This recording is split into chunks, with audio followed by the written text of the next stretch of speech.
Hello everyone and welcome to Biafra Media breaking news on are terrorist networks converging in Biafra territory? I'm Edidem Unwana and very much glad to be your presenter on this critical update today. Please pay close attention and take necessary actions to protect yourselves and communities. Stay tuned. Breaking news, a disturbing treaty pattern is emerging across Nigeria from the expanding jihadist threat in the Sahel to kidnappings and armed attacks in the southeast. Security analysts are asking one critical question. Are previously separate terrorist groups and criminal networks beginning to converge? This map, published alongside a recent analysis titled Sahel Jihad Closing In on Nigeria, identifies alleged movement corridors from Mali, Burkina Faso and Niger toward northern Nigeria, while Boko Haram and ISWAP remain active around the Lake Chad region. But here's the bigger concern: jihadist expansion does not necessarily require a direct march south. Terror networks can exploit existing smuggling, weapons, kidnapping, and criminal corridors. And Nigeria already has extensive criminal networks operating across state boundaries. On August 2nd, armed men attacked St. Joseph's Catholic Church in Inoyi-Afa, Udi, Enugu State, abducting worshippers. Security forces later arrested suspected members of a kidnapping syndicate and recovered 4 AK-47 rifles and more than 100 rounds of ammunition.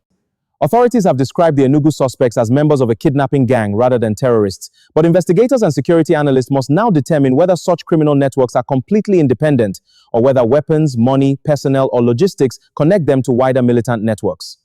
And then came another high-profile kidnapping in Anambra. Billionaire businessman Chief Joseph Eberi Eziokafor was abducted in Awka and reportedly held for ransom before regaining his freedom on August 15th. Enugu authorities have now announced the arrest of 14 suspected terrorist kidnappers and the recovery of 5 AK-47 rifles and hundreds of rounds of ammunition. Reports also indicate suspects linked to the Afa operation fled toward Port Harcourt. Meanwhile, jihad expansion across the Sahel is moving closer to Nigeria's western borders, while analysts warn in regional weaknesses. JNIM has expanded its activities across the Sahel, while analysts warn that jihadist networks are adapting and exploiting regional weaknesses. Important note, the Nigerian government has refused to link the Enugu or Anambra kidnappings to JNIM, ISWAP, headsmen, or Boko Haram. However, the convergence of armed crime, kidnapping, and expanding jihadist networks creates a security question that cannot simply be ignored. The Biafra territory is already facing security challenges sponsored by the governors and their apparatus. They engage in kidnapping, armed attacks, and insecurity. The emerging question is whether external militant networks could exploit these existing vulnerabilities. Could a new security architecture be emerging, where international jihadist networks, local criminal syndicates, weapons traffickers, and kidnapping gangs exploit the same corridors without necessarily operating under one command? This is the convergence theory: terrorism, kidnapping, weapons, and criminal networks. The right approach, which is never followed in Nigeria, is for the security agencies to investigate the origin of recovered weapons, the movement of suspects, ransom financing channels, communications, and possible links between northern, middle belt, and southeastern criminal networks. Look again at the map. It does not show jihadists controlling Enugu or the southeast. It shows potential movement corridors into Nigeria. The real intelligence challenge is determining whether those corridors eventually connect with criminal networks farther south. The map is a warning, not proof. And this is why the analysis published on the X account at One Biafra deserves attention. When the Sahel threat is examined alongside the current kidnapping crisis in the southeast, a much larger regional security picture begins to emerge.